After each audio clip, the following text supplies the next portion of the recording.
ನಮಸ್ಕಾರ, ಇದು ವಿಶ್ವಂಬರ ಟಿವಿ. ನಾನು ಗುರುಪ್ರಸಾದ್ ಶಾಸ್ತ್ರಿ. ಪ್ರೈಮ್ ಗೆಸ್ಟ್ ಕಾರ್ಯಕ್ರಮಕ್ಕೆ ಸ್ವಾಗತ. ಇವತ್ತು ನಮ್ಮ ಜೊತೆಗಿದ್ದಾರೆ ಶ್ರೀ ರವಿ ಹೆಗಡೆ. ಇವರು ಮೂಲತಃ ಶಿರಸಿ ತಾಲೂಕಿನ ಹೆಗಡೆಕಟ್ಟ ಕಲ್ಗದ್ದೆ ಅವರು.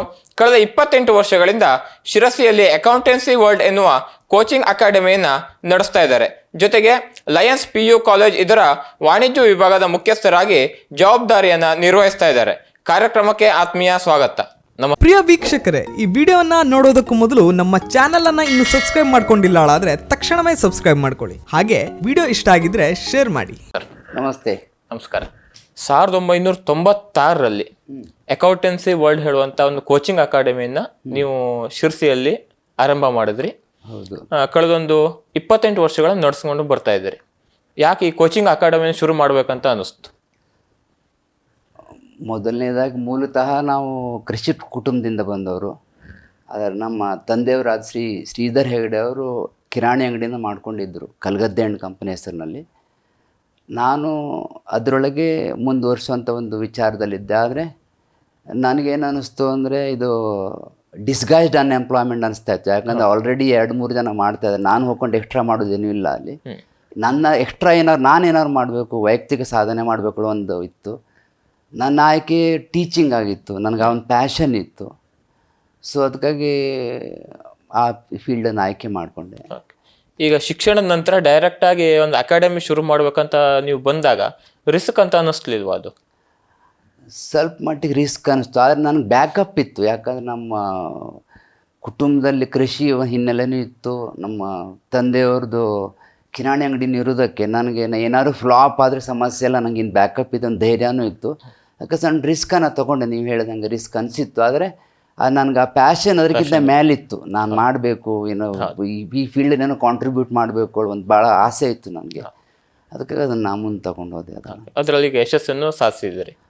ಸ್ವಲ್ಪ ಮಟ್ಟಿಗೆ ಯಶಸ್ಸು ಹೇಳುವಂಥದ್ದು ಒಂದು ಡೆಸ್ಟಿನೇಷನ್ ಅಲ್ಲ, ಜರ್ನಿ. ಮುಂದಿನ ವಿಚಾರ ಇದ್ದೇ ಇರ್ತದೆ. ಮತ್ತು ಸರ್, ಈಗ ಕಳೆದೊಂದು 3 ದಶಕಗಳ ಒಂದು ನಿಮ್ಮ ಅನುಭವನ ತಗೊಂಡ್ರೆ ಏನು ಹೊಸ ವಿದ್ಯಾರ್ಥಿಗಳು ಅಕಾಡೆಮಿಗೆ ಅಥವಾ ಬರ್ತಾ ಇರ್ತಾರೆ, ಜನ್ರೇಷನ್ಗಳು ಚೇಂಜ್ ಆಗ್ತಾ ಇರ್ತಾರೆ. ಹಾಗಾಗಿ ಹೊಸ ಜನ್ರೇಷನ್ಗಳ ವಿದ್ಯಾರ್ಥಿಗಳಿಗೆ ಆ್ಯಸ್ ಎ ಟೀಚರ್ ಆಗಿ, ಟೀಚಿಂಗ್ ಪ್ರೊಫೆಷನಲ್ ಇರೋರು, ನೀವು ಯಾವ ರೀತಿ ಚಾಲೆಂಜಸ್ಗಳನ್ನು ಫೇಸ್ ಮಾಡ್ತಾ ಇದ್ದೀರಿ? ಈಗ ಭಾಳಷ್ಟು ಕೇಸ್ಗಳು ಏನಾಗ್ತಿದೆ ಅಂದರೆ, ಪೇರೆಂಟ್ಗಳು ನನ್ನ ವಿದ್ಯಾರ್ಥಿಗಳು ಅವ್ರ ಮಕ್ಕಳು ನನ್ನ ಹತ್ರ ಕಳಿಸ್ತಾ ಇದ್ದಾರೆ. ಅಂಥ ಉದಾಹರಣೆ ಭಾಳ ಇದ್ದಾವೆ. ಆದರೆ ಪೇರೆಂಟ್ಸು ಓಲ್ಡ್ ಜನ್ರೇಷನ್ ಅವರಾಗಿದ್ದರು, ಅವರು ಸ್ವಲ್ಪ ಸ್ಲೋ ಇದ್ದರು, ಅವರಿಗೆ ಸ್ವಲ್ಪ ರಫ್ ಆ್ಯಂಡ್ ಟಫ್ ಇರ್ತಿದ್ರು. ಈಗಿನ ಹುಡುಗರು ಭಾಳ ಸೆನ್ಸಿಟಿವ್, ಭಾಳ ಫಾಸ್ಟು, ಎಲ್ಲ ಡಿಜಿಟಲ್ ಮೀಡಿಯಾ ಅಫೆಕ್ಟೆಡ್. ಈಗ ನಮ್ಮ ಟೀಚರಿಗೆ ಇದೊಂದು ಚಾಲೆಂಜ್ ಹೌದು, ಅಪಾರ್ಚುನಿಟಿನೂ ಹೌದು. ಯಾಕಂದ್ರೆ ನಾವು ಓಲ್ಡ್ ಟ್ರೆಡಿಷ್ನಲ್ ವೇದಲ್ಲಿ ಕಲಿಸ್ತಾ ಹೋದರೆ ಅವರು ನಮ್ಮನ್ನು ರೈಟ್ ಆಫ್ ಮಾಡಿಬಿಡ್ತಾರೆ. ಯಾಕಂದ್ರೆ ರೀಲ್ಸಿನ ಜಮಾನ ಇದು. ನಮ್ಮನ್ನು ಹಿಂಗೆ ಮಾಡಿ ಸ್ಕ್ರೋಲ್ ಮಾಡಿ ಬಿಟ್ಬಿಡ್ತಾರೆ, ಇವರೇನು ಹಳೇದೇನು ಹೇಳ್ತಾ ಇದ್ದಾರೆ. ಸೊ ನಾವು ಅದೇ ಬ್ಲ್ಯಾಕ್ ಬೋರ್ಡು, ಅದೇ ಚಾಕ್ ಪೀಸ್ ಹಿಡ್ಕೊಂಡು ಅದೇ ಪ್ಲ್ಯಾಟ್ಫಾರ್ಮಲ್ಲಿ ನಾವು ಹಾಗೆ ಕಲಿಸ್ತಾ ಹೋದರೆ ನಮ್ಗೆ ಭವಿಷ್ಯ ಇಲ್ಲ. ಈಗ ನಾವು ಆ್ಯಸ್ ಎ ಟೀಚರ್ ನಾವು ಹೊಸ ದಾರಿನ ಕಂಡು ಹಿಡ್ಕೊಳ್ಬೇಕು. ವರ್ಕ್ಶೀಟ್ಸನ್ನು ಕೊಡೋದಾಗಲಿ, ಗ್ರೂಪ್ ಡಿಸ್ಕಷನ್ಸ್, ಇಂಟ್ರ್ಯಾಕ್ಟಿವ್ ಅಥವಾ ಪದಬಂಧಗಳನ್ನ ಮಾಡಿ ಕಲಿಸುವಂಥದ್ದು, ಟೆಸ್ಟ್ಗಳನ್ನು ಮಾಡುವಂಥದ್ದು, ಮಾಕ್ ಟೆಸ್ಟು.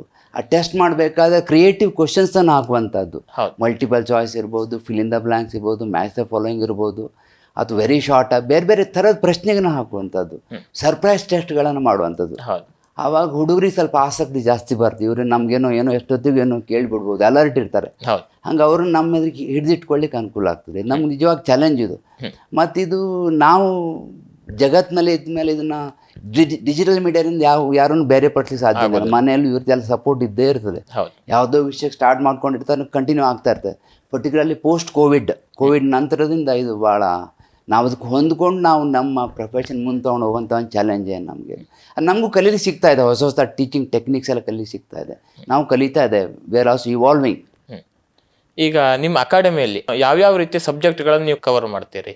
ಈಗ ಅಕೌಂಟೆನ್ಸಿ ವರ್ಲ್ಡ್ ಹೆಸರು ನೋಡಿದ್ರೆ ಜನರಿಗೆ ಏನು ಅನಿಸ್ತದೆ ಅಂದರೆ ಇವರು ಅಕೌಂಟೆನ್ಸಿ ಒಂದೇ ಹೇಳ್ಕೊಡ್ತಾರೇನೋ ಅಂಥೇಳಿ. ಆದರೆ ಹಾಗಲ್ಲ. ಅಕೌಂಟೆನ್ಸಿ ಮೇನ್ ಸಬ್ಜೆಕ್ಟು, ಅದ್ರ ಜೊತೆಗೆ ಮ್ಯಾನೇಜ್ಮೆಂಟ್ ಅಕೌಂಟಿಂಗ್ ಇರ್ಬೋದು, ಕಾಸ್ಟ್ ಅಕೌಂಟಿಂಗ್ ಇರ್ಬೋದು, ಫೈನಾನ್ಷಿಯಲ್ ಮ್ಯಾನೇಜ್ಮೆಂಟ್ ಇರ್ಬೋದು, ಇನ್ಕಮ್ ಟ್ಯಾಕ್ಸ್ ಇರ್ಬೋದು. ಈಗ ಭಾಳಷ್ಟು ಸಬ್ಜೆಕ್ಟ್ಗಳನ್ನು PUC ಇಂದ BCom ಫೈನಲ್ ತನಕ ನಾವು ಕ್ಲಾಸ್ಗಳನ್ನು ಮಾಡ್ತೇವೆ. ಇದು ಓಕೆ.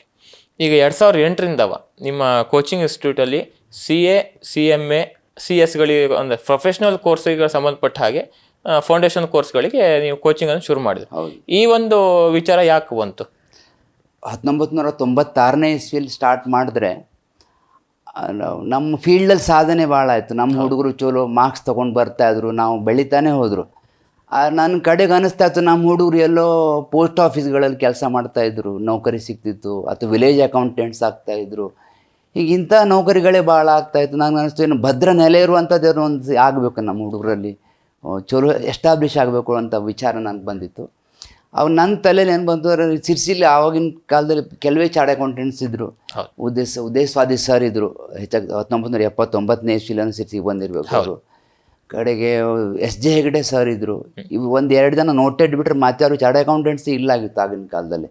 ನಾವು ಯಾಕೆ ಇದನ್ನು ಪ್ರಯತ್ನ ಮಾಡಬಾರ್ದು, ಅದಕ್ಕಿಂತ ಇಲ್ಲಿ ಪ್ರಯತ್ನ ಬೇರೆಯವರು ಪ್ರಯತ್ನ ಮಾಡಿದ್ರು ಕಾಲೇಜುಗಳಲ್ಲಿ, ಅಷ್ಟು ಸಕ್ಸಸ್ ಆಗಲಿಲ್ಲಾಗಿತ್ತು.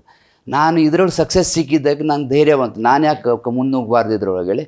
ಮೊದಲು 1-2 ವರ್ಷ ಸ್ವಲ್ಪ ಸೆಟ್ ಬ್ಯಾಕ್ಸ್ ಆಯಿತು. ಅದ್ರ ಕಡೆಗೆ ನಮ್ಮ ಹುಡುಗರು ಒಳ್ಳೆ ಸಾಧನೆ ಮಾಡಿದ್ರು. ಅದು ಈವರೆಗೆ ಸಾಧಾರಣ 200 ಹುಡುಗರು CMA ಫೌಂಡೇಶನ್ ಪಾಸ್ ಮಾಡಿದ್ದಾರೆ. ಒಬ್ಬ ಹುಡುಗ ಅಂದರೆ ಒಬ್ಬ ವಿದ್ಯಾರ್ಥಿ AIR ಅಂದರೆ ಆಲ್ ಇಂಡಿಯಾ ರ್ಯಾಂಕಿಂಗ್ 6 ಬಂತು CS ಫೌಂಡೇಶನ್ನಲ್ಲಿ, ಪ್ರಶಾಂತ್ ಚಾನ್ಬಾಗ್ ಅಂತೇಳಿ. ಅದು ನಮ್ಗೊಂದು ಭಾಳ ಹೆಮ್ಮೆ ವಿಷಯನೇ. ಅದನ್ನು ಬಿಟ್ಟು ಈಗ ಸಿರ್ಸಿಯೊಳಗೆ ನಮ್ಮ ವಿದ್ಯಾರ್ಥಿಗಳು 5 ಜನ ಪ್ರಾಕ್ಟೀಸಿಂಗ್ ಚಾರ್ಟರ್ಡ್ ಅಕೌಂಟೆಂಟ್ಸ್ ಇದ್ದಾರೆ. ಅವರು ಉದಾಹರಣೆಗೆ CA ಸಂಕೇತ್ ಹೆಗಡೆ ಇರ್ಬೋದು, CA ಲೀಲಾಶ್ರೀ ಇರ್ಬೋದು, CA ಪವನ್ ಇರ್ಬೋದು, ಮತ್ತು ಇವನ್ ನಮ್ಮ CA ಅನಂತ್ ಕಾಸರಗೋಡ್ ಮತ್ತು CA ವರುಣ್ ಭಟ್ಟು ನಮ್ಮ ಗರಡಿಯಲ್ಲೇ ಪಳಗ್ದವ್ರೆ, ಮೊದಲು ಅಕೌಂಟೆನ್ಸ್ ವಿಷಯ ಎಲ್ಲ ಹೋದವ್ರೆ. ಅದೊಂದು ನಮ್ಗೆ ಹೆಮ್ಮೆ ಇದೆ, ನಮ್ಮ ಸಿರ್ಸಿಯವ್ರಿಗೆ ನಾವೇನೋ ಸಣ್ಣ ಕೊಡುಗೆ ಕೊಟ್ಟಾಯಿತು ಅಂತೇಳಿ. ಅದಲ್ಲದೆ ಇದು ಸಿರ್ಸಿಲಿ ಹೇಳಾಯ್ತು, ಹೊರಗೆ ಬಿಗ್ ಫೋರ್ಸಲ್ಲಿ ಭಾಳ ಜನ ವರ್ಕ್ ಮಾಡ್ತಾರೆ ನಮ್ಮ ಹುಡುಗರು, ಚಲೋ ಪಗಾರ ತೊಗೊಂಡು ಒಳ್ಳೆ ಎಂಜಾಯ್ ಮಾಡ್ತಾ ಇದ್ದಾರೆ. ಬೆಂಗಳೂರಲ್ಲಿ ಪ್ರಾಕ್ಟೀಸ್ ಮಾಡ್ತಾ ಇದ್ದವ್ರು ಇದ್ದಾರೆ. ಒಂದು 3 ವಿದ್ಯಾರ್ಥಿಗಳು 22 ವರ್ಷಕ್ಕೆ CA ಆದವರು ಇದ್ದಾರೆ. ಹೋದ ವರ್ಷನೇ 2 ಜನ ಆದರು, CA ಸುದೀಪ್ ಹೆಗ್ಡೆ, CA ಅಮಿತ್ ಹೆಗ್ಡೆ. ಈಗ ಭಾಳ ಜನ ಒಂದು 4 ವರ್ಷದಿಂದ CA ವಿಕ್ರಮ್ ಅಂತೇಳಿ ಅವರು ಹಾಗೆ 22 ವರ್ಷಕ್ಕೆ ನಮ್ಮ ಕೋರ್ಸನ್ನು ಮುಗಿಸಿದ್ದಾರೆ ಭಾಳ ಸಣ್ಣ ವಯಸ್ಸಿನಲ್ಲೇ. ಆದರೆ CA ಹೇಳುವಂಥದ್ದು ಬಂದಾಗ ಯಾರೂ ಕೇಳೋದಿಲ್ಲ, ಎಷ್ಟು ಅಟೆಂಪ್ಟ್ ಮಾಡಿದ್ರೆ ನೀವು ಒಳ್ಳೆ ಅದೇ ಭಾಳ ಸಾಧನೆ ಆಗ್ತದೆ. ಆದರೂ ಸಣ್ಣ ವಯಸ್ಸಿನಲ್ಲಿ ಸಾಧನೆ ಮಾಡಿದ್ದಾರೆ. ಹಿಂಗೆ ಅದು ನಮಗೊಂದು ಹೇಳ್ಕೊಳ್ಳುವಂಥ ವಿಷಯನೇ. ಈಗ CA ಇರ್ಬೋದು, CMA ಅಥವಾ CS ಗಳು ಅಂದರೆ ಈ ರೀತಿ ಪ್ರೊಫೆಷ್ನಲ್ ಕೋರ್ಸ್ಗಳನ್ನು ಆಯ್ಕೆ ಮಾಡ್ಕೋಬೇಕಿದ್ರೆ ವಿದ್ಯಾರ್ಥಿಗಳ ಮೆಂಟಾಲಿಟಿ ಯಾವ ರೀತಿ ಇರಬೇಕು? ವಿದ್ಯಾರ್ಥಿಗಳಲ್ಲಿ 3 C ಇದ್ದರೆ ಭಾಳ ಅನುಕೂಲ. ಮೊದಲನೇ C ಅಂದರೆ ಕೇಪಬಿಲಿಟಿ, ಸಾಮರ್ಥ್ಯ ಇರಲೇಬೇಕು, ಪ್ರತಿಭೆ ಇರಲೇಬೇಕು ಒಂದು ಹಂತದಲ್ಲಿ, ಇಲ್ಲಾಂದರೆ ಅದು ದಡ ಮುಟ್ಟು ಸ್ವಲ್ಪ ತ್ರಾಸು. 2ನೇದು ಕಾನ್ಸಂಟ್ರೇಷನ್ ಬೇಕು. Concentration is very important. ಯಾಕಂದರೆ ಕಾನ್ಸಂಟ್ರೇಷನ್ ಬರಲಿಕ್ಕೆ ನಾವು ಪೂರ್ವವಾಗಿ ಏನು ಮಾಡ್ಬೋದು ನೀವು ನಾನು ಕೇಳ್ಬೋದು. ಅದಕ್ಕೆ ನಾವು ಸಂಗೀತದಲ್ಲಿ ಯಾರು ಇರ್ತಾರೆ ಅವ್ರಿಗೆ ಜನರಲಿ ಸ್ವಲ್ಪ ಕಾನ್ಸಂಟ್ರೇಷನ್ ಜಾಸ್ತಿ ಇರ್ತದೆ. ಅಥವಾ ಸ್ಪೋರ್ಟ್ಸಲ್ಲಿ ಇರುವಂಥವ್ರು, ಅಥವಾ ಆಧ್ಯಾತ್ಮದ ಬಗ್ಗೆ ಸ್ವಲ್ಪ ಒಲವಿದ್ದಂಥವ್ರು, ಈ 3 ಕ್ಯಾಟಗರಿ ಜನ ಭಾಳ ಕಾನ್ಸಂಟ್ರೇಷನ್ದಲ್ಲಿ ಮುಂದಿರ್ತಾರೆ. ಸೊ ಆ ಗುಣ ಇದ್ದರೆ ಭಾಳ ಅನುಕೂಲ. Last but not the least and most important ಯಾವುದು ಅಂದರೆ ಕನ್ಸಿಸ್ಟೆನ್ಸಿ ಬೇಕು. ಈಗ ಪ್ರಯತ್ನ ಮಾಡ್ತಾ ಇರಬೇಕು, ನಿರಂತರವಾಗಿ ಪ್ರಯತ್ನ ಮಾಡ್ತಾ ಇರಬೇಕು. ಸಣ್ಣ ಪುಟ್ಟ ಸೋಲಿಗೆಲ್ಲ ಹೆದರಬಾರ್ದು, ಗೆಲ್ತೇನೆ ಭರವಸೆನ ಮುಂದೆ ಹೋಗ್ತಾನೆ ಇರಬೇಕು. ಅಂಥವ್ರು ಸಾಧನೆ ಮಾಡೋದು ಗ್ಯಾರಂಟಿ. ಈ 3 ಗುಣ ಇರಲೇಬೇಕು, ಇಲ್ಲಾಂದರೆ ಇದು ಸ್ವಲ್ಪ ತ್ರಾಸು. ಮತ್ತು ಒಂದರಿಗಿಂತ ಒಂದು ಜಾಸ್ತಿ ಇರಬೇಕು. ಮೊದಲನೇದು ಪ್ರತಿಭೆಗಿಂತ ಜಾಸ್ತಿ ನಮಗೆ ಕಾನ್ಸಂಟ್ರೇಷನ್ ಬೇಕು, ಕಾನ್ಸಂಟ್ರೇಷನ್ ಜಾಸ್ತಿ ಕನ್ಸಿಸ್ಟೆನ್ಸಿ ಬೇಕು, ಅಂದ್ರೆ ಮಾತ್ರ ಸಾಧನೆ ಆಗ್ತದೆ. ಈಗ ಇತ್ತೀಚಿನ ಕೆಲವು ವರ್ಷಗಳನ್ನು ಗಣನೆ ತೆಗೆದುಕೊಂಡ್ರೆ ಕಾಲೇಜುಗಳಲ್ಲೇ ಈ ರೀತಿ ಪ್ರೊಫೆಷ್ನಲ್ ಕೋರ್ಸ್ಗಳನ್ನ ಕೋಚಿಂಗ್ ಇನ್ಸ್ಟಿಟ್ಯೂಷನ್ಗಳನ್ನು ಆರಂಭ ಮಾಡ್ತಾ ಇದ್ದಾರೆ. ಕಾಲೇಜ್ನಲ್ಲೇ CA CWA ಅಥವಾ CS ಕೋರ್ಸ್ಗಳಿಗೆ ಟ್ಯೂಷನ್ ಕೊಡುವಂಥದ್ದು, ಅದು ಅಂದರೆ ಇಫೆಕ್ಟಿವ್ ಆಗತ್ತೆ ಅಂತ ನಿಮ್ಗೆ ಅನ್ಸತ್ತಾ? ಜೊತೆಗೆ ಈ ರೀತಿ ಕೋರ್ಸ್ಗಳನ್ನು ಮಕ್ಕಳು ಮಾಡಬೇಕಿದ್ರೆ ಪಾಲಕರ ಸಪೋರ್ಟ್ ಯಾವ ರೀತಿ ಇರಬೇಕು? ಇದು ಭಾಳ ಚಲೋ ಪ್ರಶ್ನೆಯ. ಈಗ ಕಾಲೇಜುಗಳಲ್ಲಿ ಈ ಒಂದು ಕೋಚಿಂಗ್ ವ್ಯವಸ್ಥೆ ಭಾಳ ಅನುಕೂಲ. ಯಾಕಂದರೆ ಸೆಕೆಂಡ್ PU ಸಿಲೆಬಸ್ಸು ಮತ್ತು competitive exam CA CM syllabus ಭಾಳ ಕಾಮನ್ ಇರ್ತದೆ. ಸಬ್ಜೆಕ್ಟ್ ವೈಸ್ ಎಲ್ಲ 1-2 ಸಬ್ಜೆಕ್ಟ್ ಹೊಸದಿರ್ತದೆ. ಒಟ್ಟಿಗೆ ಅದನ್ನು ತಗೊಂಡು ಹೋದರೆ ಆ ಹುಡುಗರಿಗೆ ಅರ್ಥ ಮಾಡ್ಕೊಳ್ಳಿಕ್ಕೆ ಜಾಸ್ತಿ ಡೀಪಾಗಿ ಹೋಗ್ಲಿಕ್ಕೆ ಅನುಕೂಲ ಆಗ್ತದೆ. ಅಂಥ ಅಪ್ರೋಚನ್ನು ಇಂಟಿಗ್ರೇಟೆಡ್ ಅಪ್ರೋಚ್ ಅಂತೇಳಿ ಕರೀತಾರೆ ಈಗ. ಸೊ ಅದು ಸಿರ್ಸಿಲಿ ಭಾಳ ಕಡಿಮೆ ಇದೆ, ಆದರೆ ಆ ಅಪ್ರೋಚಿಂದ ಸಕ್ಸಸ್ ಪರ್ಸೆಂಟೇಜ್ ಜಾಸ್ತಿ ಆಗ್ತದೆ. ಈಗ ನಾವು 2015ರಿಂದ 2008ರಿಂದ 23 ತನಕ ನಮ್ಮ ಕೋಚಿಂಗ್ ಕ್ಲಾಸಲ್ಲಿ CA ಕೋಚಿಂಗ್ ಮಾಡಿದ್ರೆ ಅವಾಗ ಏನಾಗ್ತದೆ ಅಂದರೆ ಯಾರು ಅಬವ್ ಎವರೇಜ್ ಇರ್ತಾರೋ ಅವರು ಅಲ್ಲಿ ದಾಟಿ ಹೋಗ್ಬಿಡ್ತಾರೆ. ಯಾಕಂದ್ರೆ ಕೊನೆಗಳಿಗೆ ನಾವು ಆ ಕೋಚಿಂಗನ್ನು ಮಾಡಬೇಕಾಗ್ತಿತ್ತು ವೆಕೇಷನ್ಗಳಲ್ಲಿ.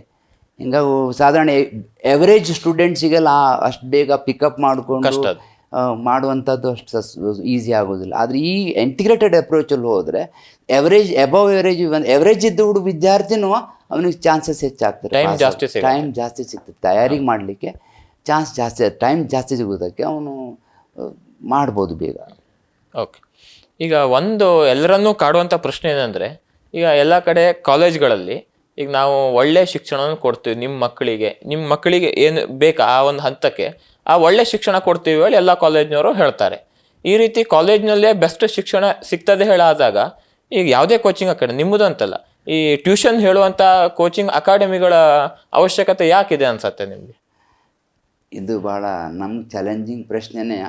ನಮ್ಮ ಇರುವಿಕೆನೇ ನೀವು ಪ್ರಶ್ನೆ ಮಾಡ್ತಾ ಇದ್ದೀರಿ. ಈಗ ಯಾಕೆ ಬೇಕು ನೀವು ಹೇಳ್ತಾ ಇದ್ದೀರಿ, ಒಳ್ಳೆ ಪ್ರಶ್ನೆ. ಈಗ ಬೇಕೋ ಬೇಡೋ ಹೇಳುವಂಥದ್ದು ಜನರು ನಿರ್ಧಾರ ಮಾಡ್ತಾರೆ. ಈಗ ನನಗೆ 28 ವರ್ಷದಿಂದ ವಿದ್ಯಾರ್ಥಿಗಳು ಪಾಲಕರು ನಂಗೆ ಪ್ರೋತ್ಸಾಹ ಕೊಟ್ಕೊಂಡು ನಾನು ಇನ್ನೂ ಮುಂದೆ ನುಗ್ತಾನೇ ಇದ್ದೇನೆ. ಅಂದರೆ ಈ ಕೋಚಿಂಗ್ ಹೇಳುವಂಥದ್ದು ಇಂಡಿವಿಜುವಲ್ ಡ್ರಿವನ್. ಆ ಕೋಚರ್ ಯಾರು ಟ್ಯಾಲೆಂಟೆಡ್ ಸ್ಕಿಲ್ಫುಲ್ ಟೀಚರ್ ಇರ್ತಾನೆ, ಕೋಚಿಂಗ್ ಕ್ಲಾಸಲ್ಲಿ ಹೋದರೂ ಅವನಿಂದ ಜನ ಬರ್ತಾರೆ, ಕಾಲೇಜಲ್ಲಿ ಹೋದರೂ ಅವನಿಂದ ಜನ ಬರ್ತಾರೆ. You cannot teach someone how to teach, it is a skill. ಹಿಂಗೆ ಇಂಡಿವಿಜುವಲ್ ಡ್ರಿವನ್ ಅದು. ಕೋಚಿಂಗ್ ಕ್ಲಾಸ್ ಅಂತ ಲೇಬಲ್ ಮಾಡೋಕ್ಕಿಂತ ಒಂದು ವ್ಯಕ್ತಿ ಎಲ್ಲಿ ಮಾಡ್ತಾನೆ ಅದ್ರ ಮೇಲೆ ಪರಿಣಾಮ ಸಿಗ್ತದೆ, ಅದು ಜನ ಅಲ್ಲಿ ಹೋಗ್ತಾರೆ. ಈಗ ನಾನಂದರೆ ಮಾಡಬೇಕು ಅಂತ ಹೇಳ್ತೇನೆ, ಆದರೆ ಆ ಸ್ಕಿಲ್ ಇಟ್ಕೊಂಡು ಮಾಡಿದ್ರೆ ಮಾತ್ರ ನಿಂಗೆ ಪ್ರೋತ್ಸಾಹ ಸಿಗ್ತಾರೆ, ಮುಂದೆ ಹೋಗ್ಲಿಕ್ಕೆ ಆಗ್ತದೆ. ಇಲ್ಲಾಂದ್ರೆ ಸಾಧ್ಯ ಇಲ್ಲ, ಜನನೇ ರಿಜೆಕ್ಟ್ ಮಾಡ್ತಾರೆ. ಈಗ ಭಾಳಷ್ಟು ಕಾಲೇಜುಗಳಲ್ಲಿ ನೀವು ಹೇಳ್ದಂಗೆ ಪ್ರಾಮಿಸನ್ನು ಮಾಡ್ತಾರೆ, ನಾವು ಕಾಲೇಜಲ್ಲೇ ಕೋಚಿಂಗ್ ಕೊಡ್ತೇವೆ, ನೀ ಎಲ್ಲೂ ಹೊರಗೆ ಹೋಗೋದು ಅವಶ್ಯಕತೆ ಇಲ್ಲ. ಜನ ಅದನ್ನು ನಂಬಿಕೊಂಡು ಭಾಳ ಎಕ್ಸ್ಪೆಕ್ಟೇಷನಿಂದ ಹೋಗಿರ್ತಾರೆ. ಕಡೆಗೆ ನೋಡಿದ್ರೆ ಅವರಿಗೆ ಅಲ್ಲಿ ಡಿಸಪಾಯಿಂಟ್ಮೆಂಟ್ ಆಗ್ತದೆ. ಅವಾಗ ಅಂಥ ಕಾಲೇಜ್ಗಳಿಂದನೇ ನಮ್ಮ ಕೋಚಿಂಗ್ ಕ್ಲಾಸ್ಗಳು ಜಾಸ್ತಿ ಬರ್ತಾರೆ. ಅವ್ರ ಎಕ್ಸ್ಪೆಕ್ಟೇಷನ್ ಅಲ್ಲಿ ಫುಲ್ಫಿಲ್ ಆಗಿರೋದಿಲ್ಲ.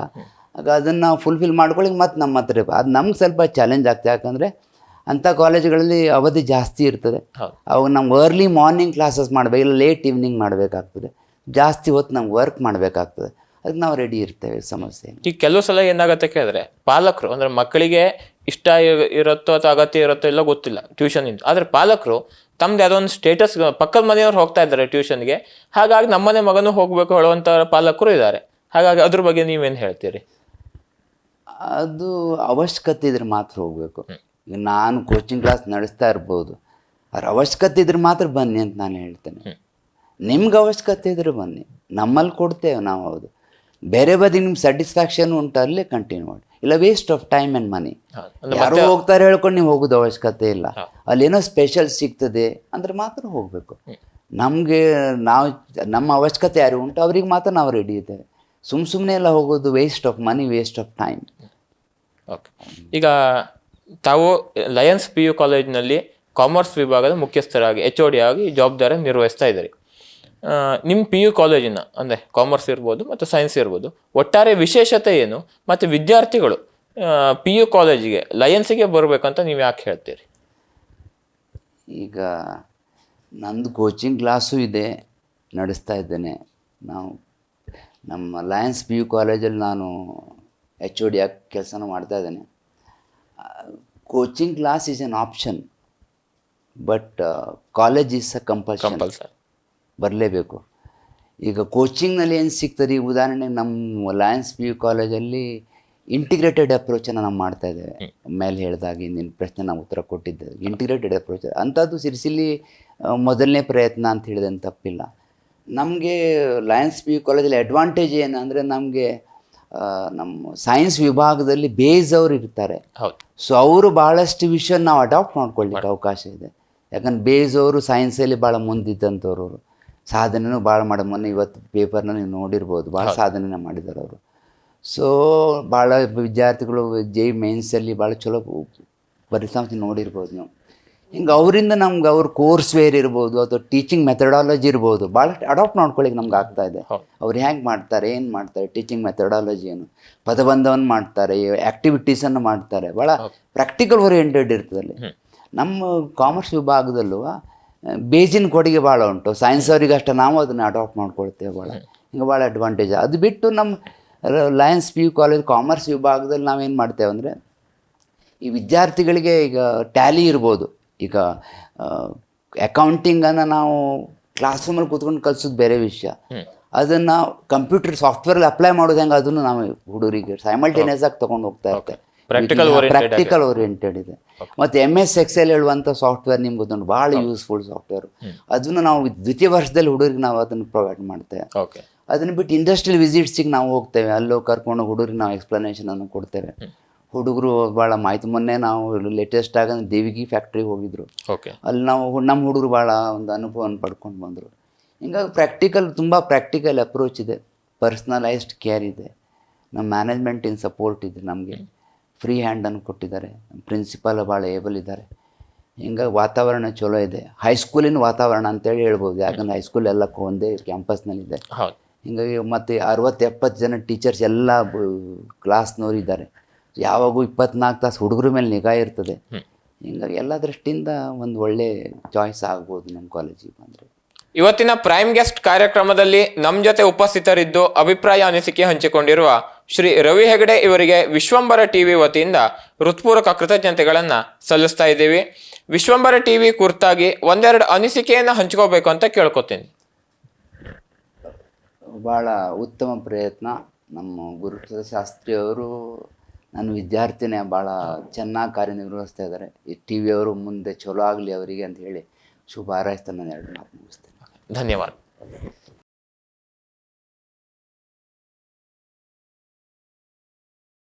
ವೀಕ್ಷಕ ಮಹಾಪ್ರಭುಗಳೇ, ನಮ್ಮ ಚಾನಲ್ ಅನ್ನು ಸಬ್ಸ್ಕ್ರೈಬ್ ಮಾಡಿ, ಶೇರ್ ಮಾಡಿ, ಪ್ರೋತ್ಸಾಹಿಸಿ.